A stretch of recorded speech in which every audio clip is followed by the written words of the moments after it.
Es innegable que durante estos últimos 10 años, no quiere decir esto que se haya iniciado hace 10 años, esto se inició hace 25.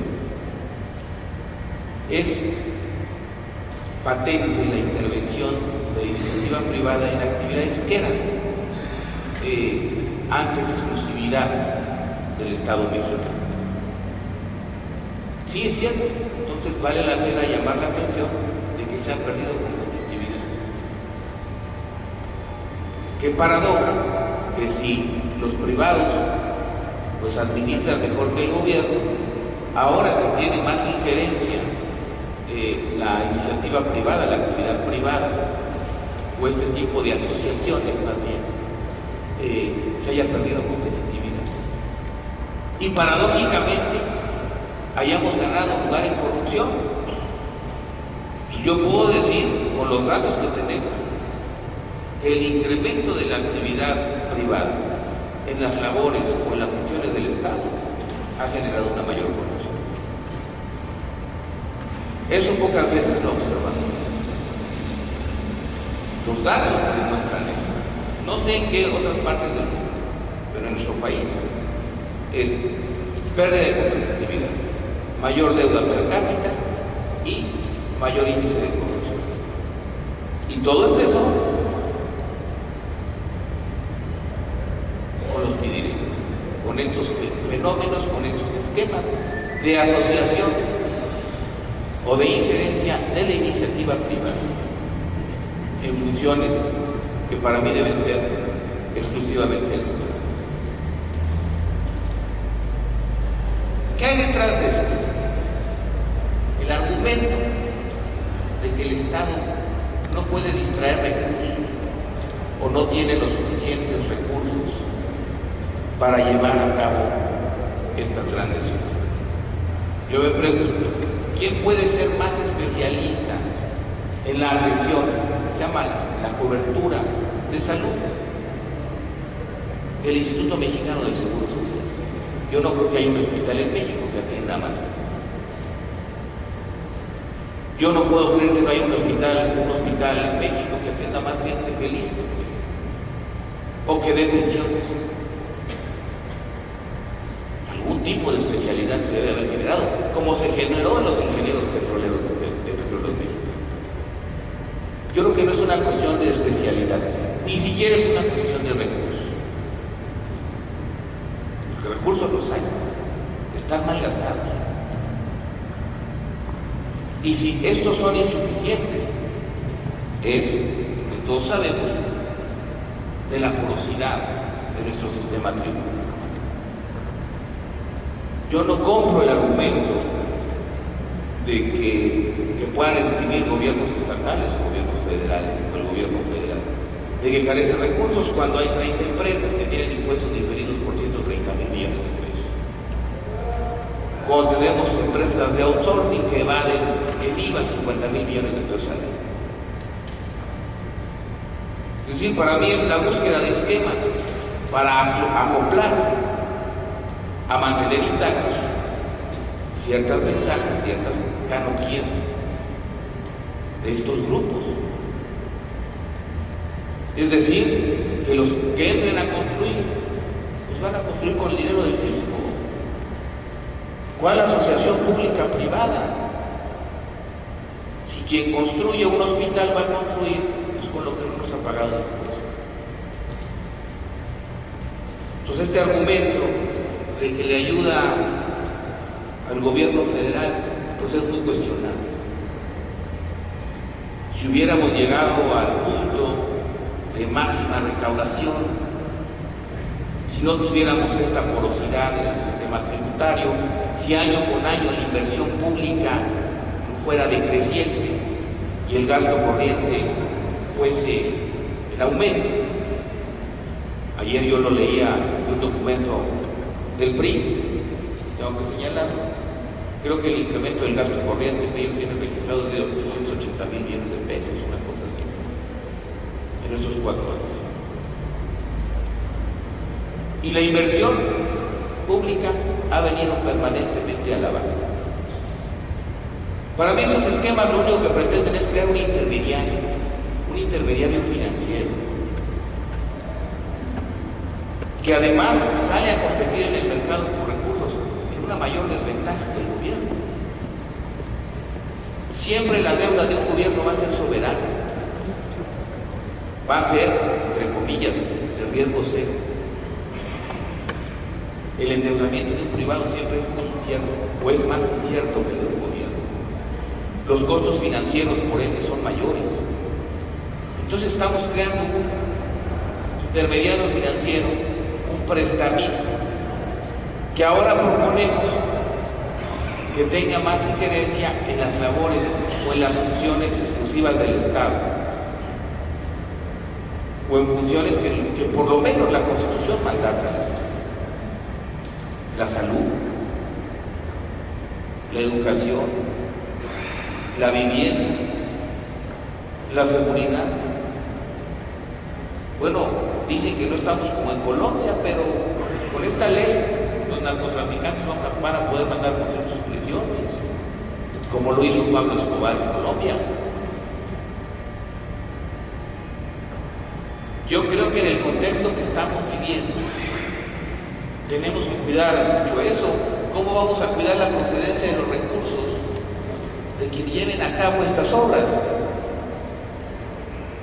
Suponiendo, sin conceder, que esto estuviese vigente, como en algunas entidades federativas del Estado, ¿cómo se asegura que esos recursos sean de procedencia lícita? No le estamos dando al narco una nueva vía de lavado de dinero. Ayer comentaba este tema, que también pasó de noche, el tema de los ceques. Ya somos un país desarrollado porque tenemos 876,000 trabajadores que ganan menos de 3 salarios mínimos y ya pueden comprarse. Cuando estamos viviendo en una narcoeconomía, no podemos negar. ¿Qué es todo esto? Un desesperado intento del Estado mexicano por agarrar cachito de esa narcoeconomía, con los argumentos que están dados: no tengo recursos. Porque cuando les señalamos lo de los recursos, ellos dicen: es que no quieren poner el IVA.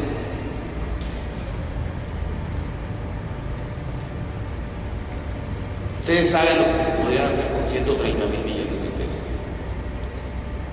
por decir un dato relativo a 30 empleos.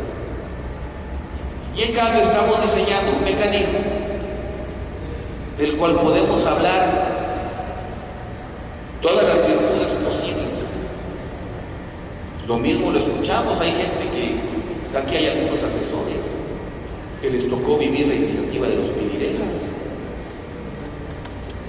y nos decían que era el mecanismo idóneo.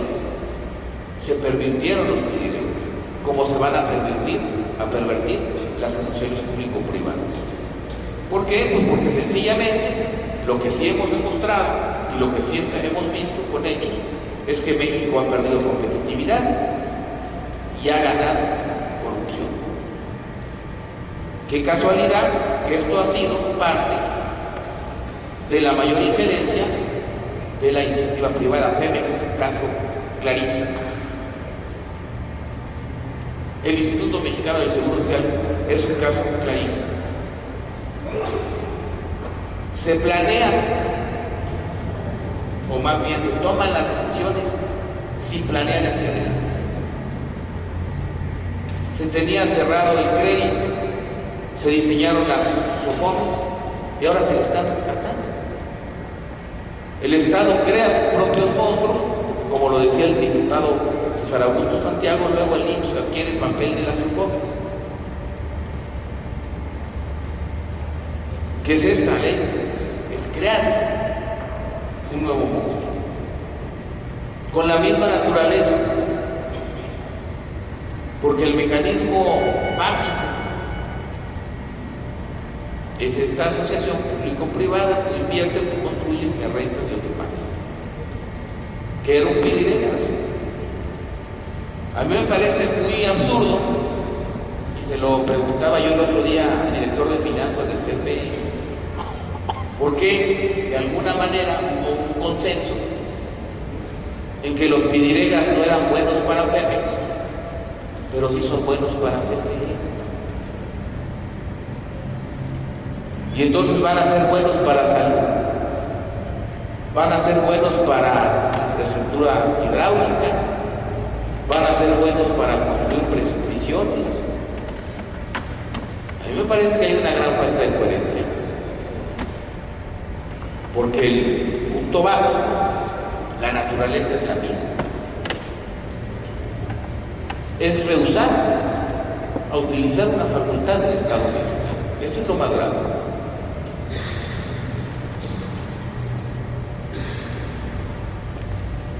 Yo llamo a reflexionar sobre eso. Más allá de las bondades que puedan tener, la experiencia, los hechos son contundentes. En México, las asociaciones público-privadas, la injerencia de la iniciativa privada en las funciones que corresponden al Estado, nos ha salido contraproducente. Cintra estaba en manos del Estado, se vende, se separa. Tenemos un gravísimo problema con la Mexicana de Aviación. 8,000 empleados están en la calle y 50,000 más en empleos indirectos. Y el golpe al turismo, incalculable. Ahí está un ejemplo más dramático, porque tenemos empresarios ricos y empresas quebradas. Un empresario que aventó una línea aérea, pero eso sí, tenía impuestos diferidos por 1,900 millones de pesos. Ese es el verdadero mal de la economía mexicana. Ese es el verdadero mal del Estado mexicano, que no recauda. Claro, hay condicionantes políticos para que estos señores lo paguen. Y ese es el problema. Ni siquiera del neoliberalismo. Es ahí donde yo constantemente señalo que es un neoliberalismo pervertido. Porque en la medida buscan no trastocar estos intereses. El Estado mexicano está cambiando sus propias decisiones, sus decisiones soberanas. Están condicionándolas a no tocar estas vertientes. ¿Qué vamos a generar? Otro monopolio de la ICA construyendo. ¿Qué vamos a generar? Un monopolio de los hospitales Ángeles, ahora construyéndoles hospitales al Seguro Social o al ISSSTE. Porque además yo quiero ver las licitaciones o las asignaciones. Tienen que tener 10 años de experiencia y deben de llamarse Ángeles. Es decir, no estamos midiendo las consecuencias de las decisiones que se están tomando. A lo mejor para un gobernador en este momento, que ha gastado de más, que volvió a subir el gasto corriente, pues es un salvavidas. El bursatilizar sus participaciones, el comprometer ingresos futuros, puede hacer obra pública y ahí el que viene a ver cómo se las arregla. Porque estos proyectos también generan el compromiso o el comprometer gasto a futuro. Y todos sabemos que en la mayoría de las entidades federativas, la mayor parte de sus ingresos o provienen de las participaciones o de las aportaciones federales. Claro, el hoy me quita un problema. Pero nunca pedimos las consecuencias a futuro. Los impactos presupuestarios, los compromisos que va a generar. Si muchos estados ya en la actualidad tienen comprometidas parte de sus participaciones con esta bursatilización. Y yo entiendo, y a mí me queda claro, que muchos han sufrido desastres naturales. Pero quiero ver cuánto de este fondo que se aprobó se va a bursatilizar y esperemos que todo se vaya a reconstruir.